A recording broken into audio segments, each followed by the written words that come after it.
Armada's programs and facilities are supported through your generosity.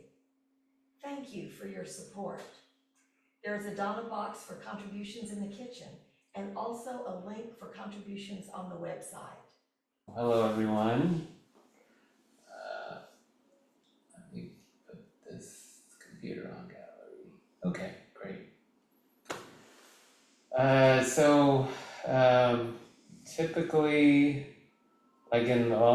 typically I've had provided 2 Dharma talks before, and both times I've sort of like reflected on a topic and wrote something out, and then discussed it.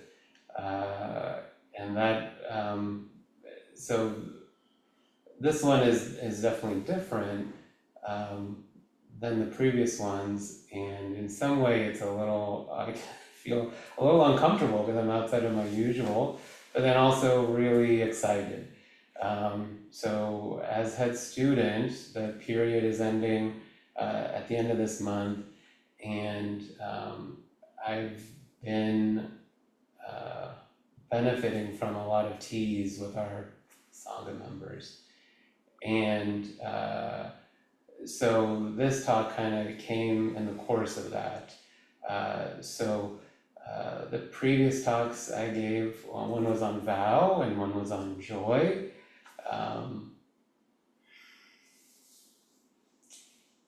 And during the teas, we really kind of talked about those a little bit more in depth, which I found very beneficial. And initially, I thought for this talk I would talk about a new topic. I thought about compassion as a topic.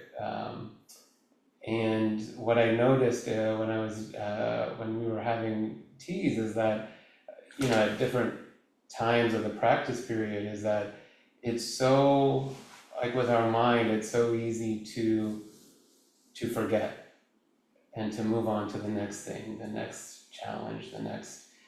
And a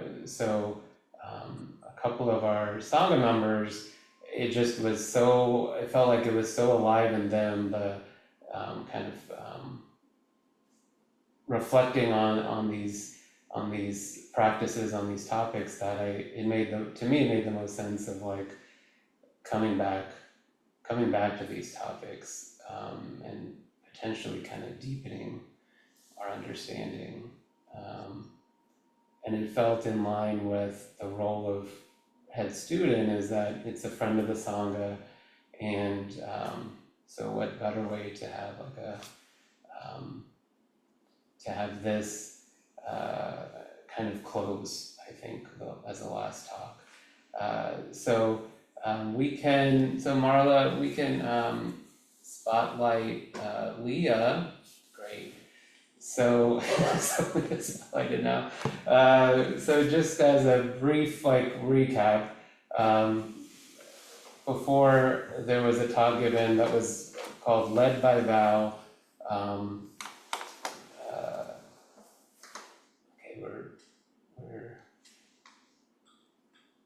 Okay. Yeah, so led by vow, not pulled by karma. And I had used Okamura, the Living by Vow book, quite a bit. And he says part of the definition for a bodhisattva is to live by vow and not be pulled by karma. Karma, in one way, can be thought of as maybe like our emotions or immediate preferences for something. And also karma can be similarly like habits that we've developed, preferences, a ready-made system of values, perhaps not looking as deeply into a situation. Maybe because we are enculturated before we can speak words. So like the television, we see people drinking Coke and they look so fantastically happy, we must have that to be happy. And then that also means on a deeper level that our condition of happiness is outside of us, it's not inside of us, so we're always seeking.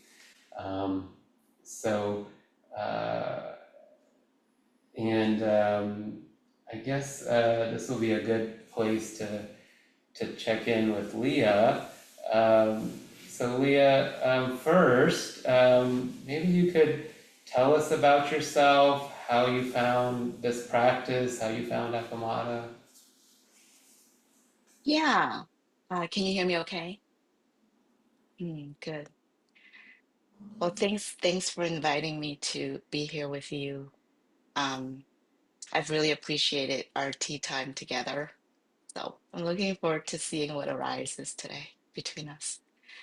Um, I work as a trauma-informed coach and breathwork facilitator. So I spend a lot of my time, I guess, walking alongside people um, in their inner work journeys. And then at home, I have a 7-year-old deeply feeling child and a deeply feeling husband.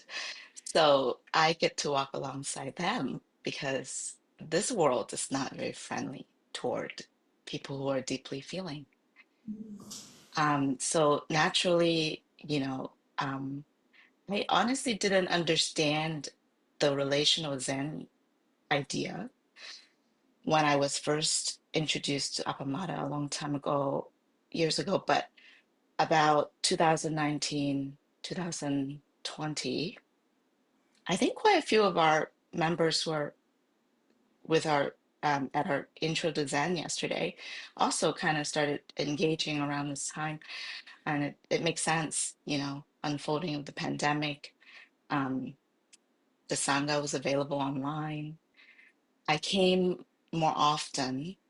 Um, And then last year I started to come in person, and that's I think when my practice really started to change and shift into, I guess, from the head and more into my heart. And now I think it's embodied in my life. And it happened really quickly for me in a way because I I think this relational Zen it's really special at Appamada. I don't think I've seen it anywhere else emphasized like that, and it's really nourishing. So, Yeah. yeah. Well, I remember, you know, we were talking about, we had this Dharma talk on Val, and then at Central Market, we went to Central Market afterwards, and you were um, like excited. You were excited about Val. You were excited about the concept. Um, something came bubbling up. So what? Yeah, tell us about that, or what you felt was maybe nourishing in that. You know, what's hard for me about Zen is I'm not a very good student. Like, I'm not a scholar. That's not my natural place to be. I read a lot, but it feels like necessity, like a lot of the teachers are not around anymore, and that's how they are, passing down the wisdom. So, what I love about the talk that you gave, the vow talk, is it was very visual for me. Um, led by vow, not pulled by karma. There's this juxtaposition, and um, something just clicked. I can't really describe it, but it's clicked in my body. There's something about tools um, like that. Uh, I remember Flint once gave a talk, maybe it was last year, about you know living somewhere between intention and impact. And that had the same effect on my body. Like I just got it, like in a bodily sense, in an embodied sense. And it really started to like have its own life in my life. Like it started to sort of become this, I guess I would call it like a remembering tool.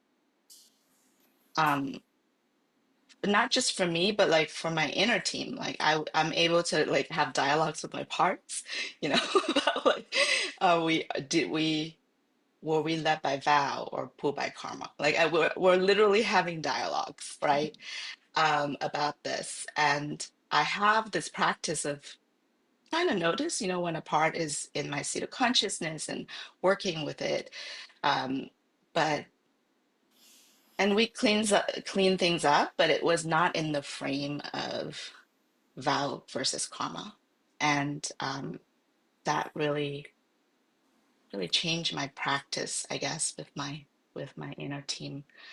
I feel like there are now Zen students too, my my parts, and instead of like me sitting and kind of settling into my Buddha nature and having that as a remembering tool, um, were more like in our lives, uh, and able to remember uh, what it's all about, you know. Yeah, Am I making any sense? well, I was,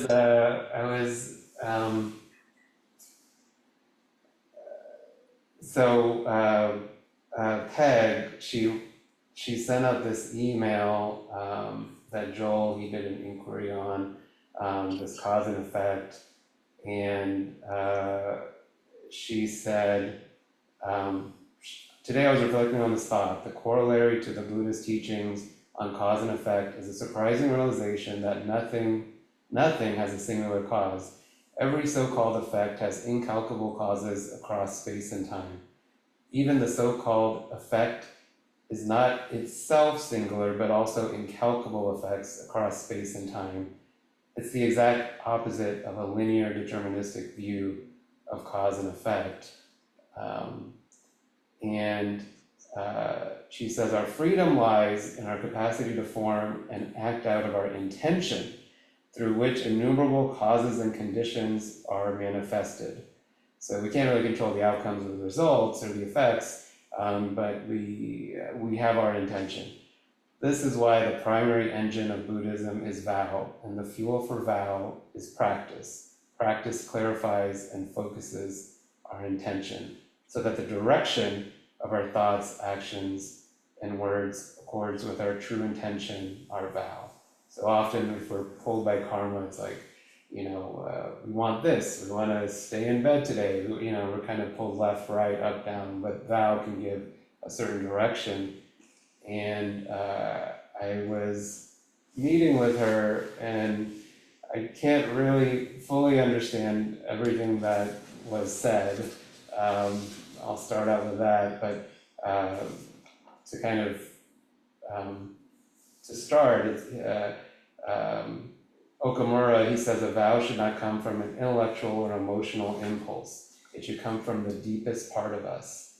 And Peg, what she was saying, how I heard it is like, I was wanting to get some words in as like, this is my vow. And she was saying like, a vow is deeper than that. It's deeper than maybe our conceptual mind. And it's, so that's what comes up for me is like when you're saying like it's embodied and, is this making sense? Because, yeah, when I met with Peg, it's, my thinking mind has a hard time fully understanding it. Yeah, yeah, yeah. My thinking mind has a hard time describing, I think, the experience too, you know. Um, that's the thing about practice, it's just really hard to describe. Um, and I know that when we were having tea, uh, there was a pretty difficult week that week, right after you gave the talk on vow. Um, I had two parents in the hospital at the same time, um, coming out with not great diagnoses, and there was a lot of turbulence at work, and so just everything unfolded that week, and it's all relational, you know. And I love that you reminded us about how Okamura defined vow, uh, vow versus karma, because in that one week, I was constantly finding myself in conversations, difficult conversations, like with my mom, for example, She didn't just give birth to me, but actually a lot of my parts.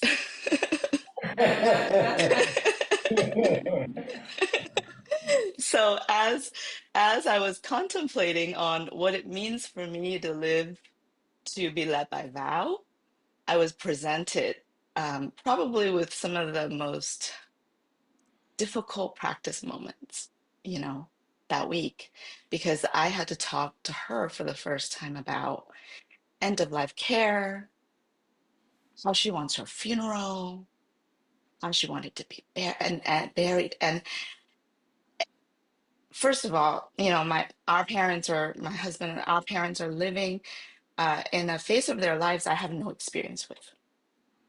Um, and I remember first becoming a parent and start realizing like, man, I had a lot of judgments about what I would be if I were a parent and toward other people parenting, you know, before I had a child. And then once that I had a child, I'm like, oh, it makes total sense why they do this or this or this, all the things I judged. You know, this is why we can't grow a garden and eat from it all the time. You know, I had a lot of idealistic ideas. And um, naturally, I had a lot of idealistic ideas about what she would want or what I would want for her um, at this phase of her life. And when we started talking, I mean, I just found all these parts being triggered, you know. I was rarely in self in these conversations or in my Buddha nature. I had preferences. I was emotionally triggered. I had years of ideas about how I want her to think or do or what what it would look like, you know, for us. Um, and uh, and I fell down a lot. Um, but I think I could tell, you know, this is a part of me that really has a preference for this. And this is her life, and she has preferences for these, and we're having part-to-part dialogues right now about it that's causing each other suffering. And I have the practice, you know, she doesn't. So like what got me back up is the vow, is like and it's also Peg's coaching on um like I can let in her perspective. I can listen. I can take it all in uh and not listen from apart, trying to solve or trying to, you know, like convince her by hearing this information and now I can, you know, change her mind about it, right? But really from just receptivity of uh my Buddha nature and really taking her in what she really wants, why that is, and letting, you know, my vow of not causing her suffering and having compassion, um, how she wants things to be. And really, like, if I were to take care of her from a place of compassion and love, my preferences don't really matter that much, you know, because everything is workable from that place. And and so, but moving into that from like having very strong preferences is a process. And the invitation of, you know, being, am I led by vow or am I being pulled? Like those words, pulled, I'm constantly I feel the pull, you know, and so I feel it in my body. I feel the shift happening. Um, so then maybe I'll go read some text. Maybe I'll go um, sit. Uh, like I think once I realize that I am more on the side of karma than living by my vows, then I can go do the work, right? But it's really that noticing that's really hard, you know? Um, but I don't know, that visual of where am I has really helped me. It's been a practice in and of itself, I think. Well, thank you for sharing your practice with us. We have another guest today, And then after that, we'll kind of open the floor for some questions. Hey, Jess. Hi, hello. So, I'm glad you're here. So Darcy and I had a tea and, time was lost. We spent so much time together and we had talked about joy. Maybe just to start, just like with Liya, for people that, don't know you as well, kind of how did you find your practice? How did you find Appamada? Well, I'll just say briefly that I'm thinking about our conversation already. So I think a lot of us are drawn, and I was, because I needed to figure. I started with Appamada in 2016. It was after the election. I didn't know how to deal with what was going on there, but also at a personal level, lots of family stuff, and suffering. But yeah, and there've been some major losses for me, so it's kind of interesting that what got me going was us talking, and like, you just asked me, how did you put it? How does joy relate to your practice? Yeah. And I'm like, well, it's everything. That's what practice is about, because that's what we need, you know? Well, tell me, like, cause yeah, that's similar to me. Like, I kind of found practice because of, like, difficult, challenging, sometimes terrifying things happening, and I'm like, okay, I need some relief from this. So how did we, how did that kind of shift happen where you were kind of, cause you lit up when it was like, I asked about how does joy relate to your practice, and you're like, oh, it's everything. So how did that manifest? Yeah, that's a good question. For me, practice is about being so present.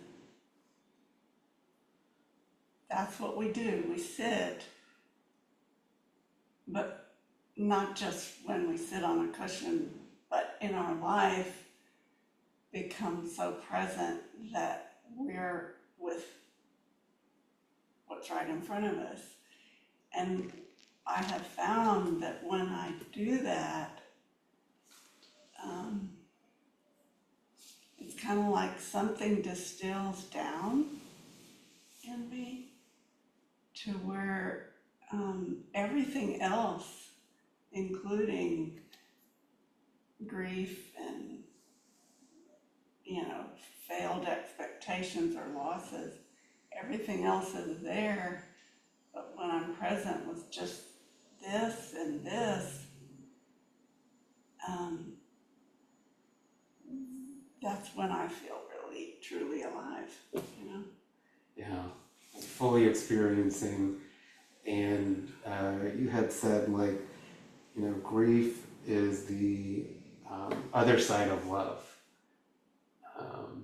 And then we were like looking out at the trees and everything that was moving, and there sounded like there was some connection too between just joy and love. Absolutely.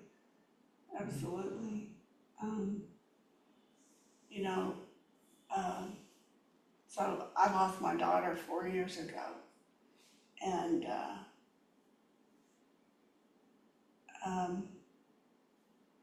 I realized that it was only by feeling what I felt, which was deep, deep grief, that I could stay fully alive. If I didn't do that, everything shut down, you know? If you didn't turn towards it, If I didn't turn towards it, I was turning away from everything. And yeah, it put me in a raw state a lot of the time, you know? But I was so alive. I was alive, you know? it's like a raw state where it's like kind of like you don't have skin, like it's just, you feel, there's so much feeling, is how I imagine it. Yeah, but you have to gather to where you have skin because you can't tolerate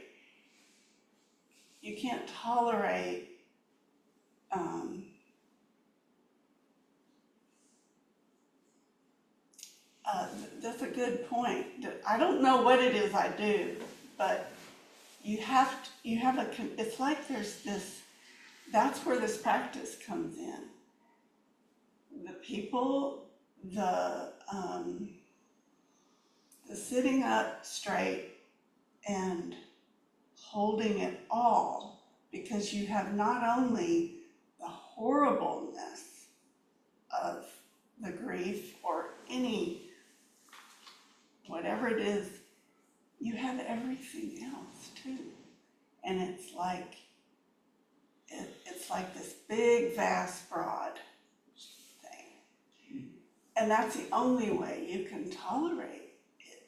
It's like once you're, it's like this much wider container and you're seeing everything in the moment as it is, and the grief is there, but then there's also all of these other things that are happening and flowing. And I learned, you know, that I did have to get really still, like, and sit to feel, but I did learn that I could do that anytime throughout my day. I had to move slowly to do it. But I had to. That's where it started. But that's how it started. And I also learned, you know, I can remember when I first started my practice in 2016 and trying so hard to get it right. And, you know, like, I'm supposed to do this a certain way. And I realized that Zazen is it's bringing your full self, not your idea of yourself, but just whatever's going on right then, you know, like you don't want to be sitting there or whatever it is, but it's what's going on in your body, what you feel, that's it, that's your practice. And when I've been able to do that, it's like fireworks in your body, it's like you're alive. Yeah. And it can be,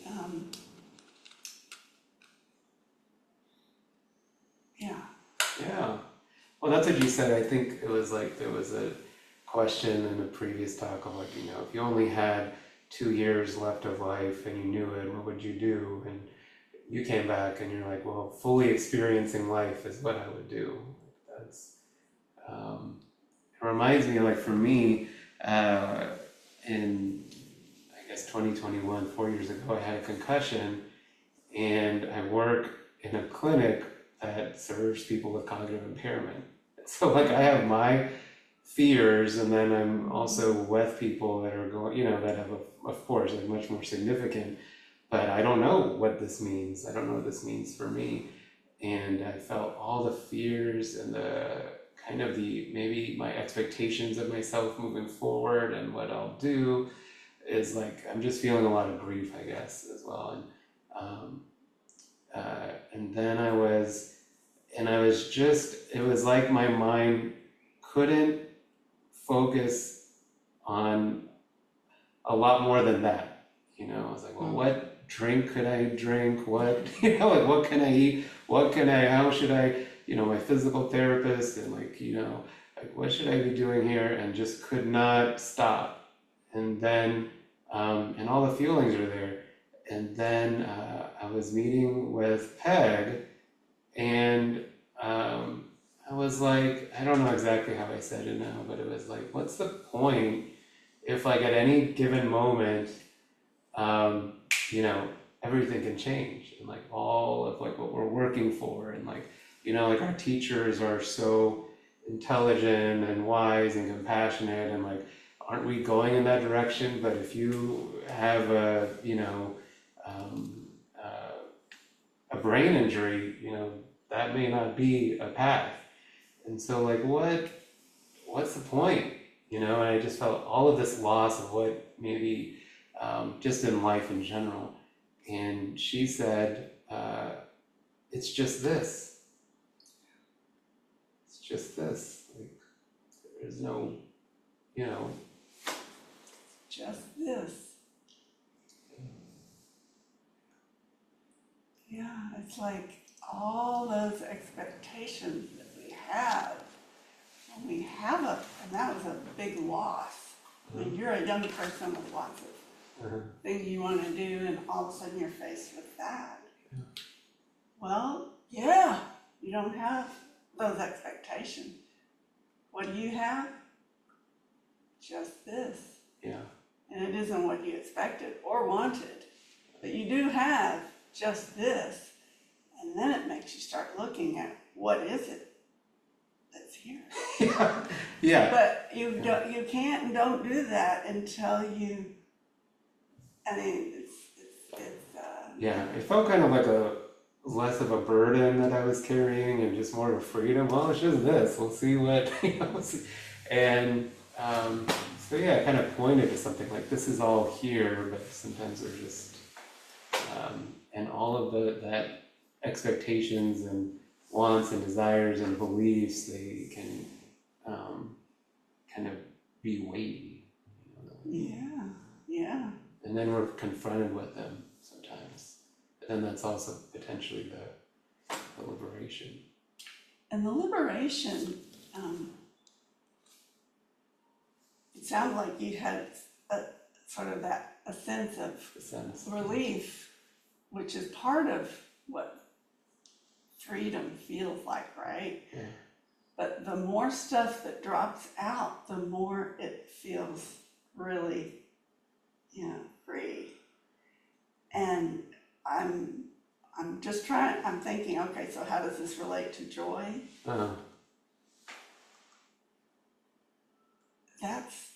That's joy. You know, like if you're free from all, Yeah. you know, it's at first it feels more like just little, like a relief bubble here, a relief bubble there. Because we add so much stuff to, you know,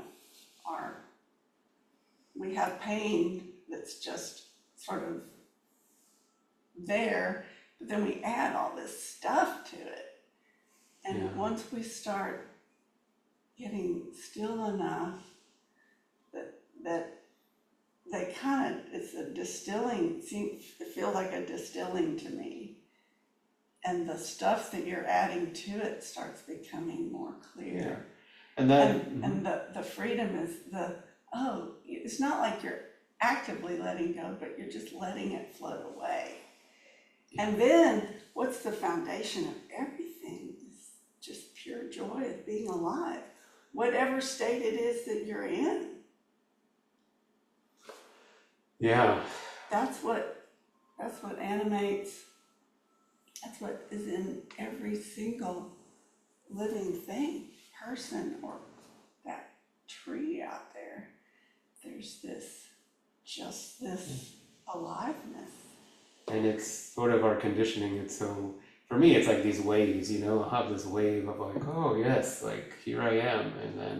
And so that's the practice. And I like this. Maybe we can, so we have time for questions. We can end on this,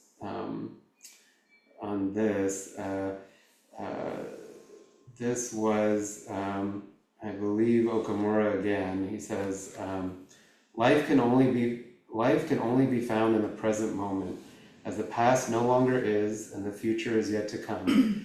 Buddhahood, liberation, awakening, peace, joy, and happiness can only be found in the present moment. The place of our appointment is right here in this very place. This is Thich Nhat Hanh. Now it's coming back to me. This is Thich Nhat Hanh. Everything we long for and seek, such as Buddhahood, can only be found in the present moment. To abandon the present moment to look for these things in the future or the past is to throw away the substance and hold on to the shadow. Past, present, and future. So there's no way to peace, liberation, and joy. Peace and joy are themselves the way. Right? Okay, well, I want to, how much time do we have, Kim? 4 minutes. So does anybody have any, and maybe Marla, we could spotlight Liya as well. So there'll be me and Darcy and Liya. And if anybody has any questions or thoughts or reflections, we'd love to hear from you.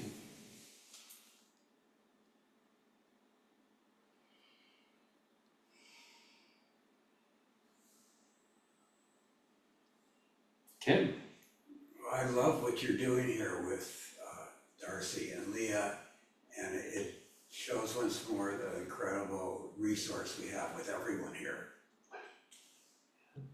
So that's been fun to be part of this. Yeah, thank you. Connie?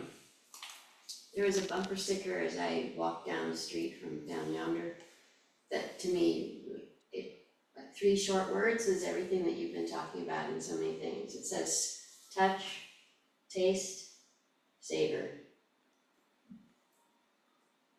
Instead of skipping one topic to the next topic and going to another topic to keep coming back and like really being with to savor this moment instead of waiting for what you're gonna get if you do something you don't wanna do today.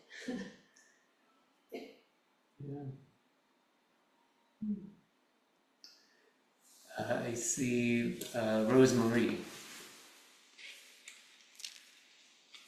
Oh, thank you so much, the 3 of you. It was, like Kim said, the format was really beautiful. The way that you drew people out, Jess, and Liya, I just was so inspired by your compassion for your parts. There were many things in your talk that were beautiful, and I think it was important that you started with that, because if that wasn't there, I think it would have been hard to manage everything that you're managing right now. So thank you so much for that. And Darcy, what I there were many things I love, but when you said, well, when you get to it's just this, and then you then have the question, then you can have the question, well, what is this? And that really opens up everything. And just, yeah, beautiful. Thank you so much. I think there might have been one more thing I was going to say, but yeah.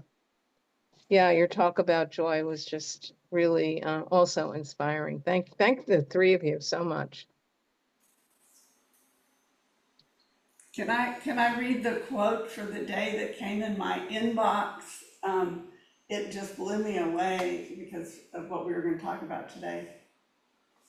The word for the day from, anyway. There's something wonderfully bold and liberating about saying yes to our entire imperfect and messy life. With even a glimmer of that possibility, joy rushes in. That's what came to me this morning. Yeah, that's nice. Yeah, wow. Yeah, I mean,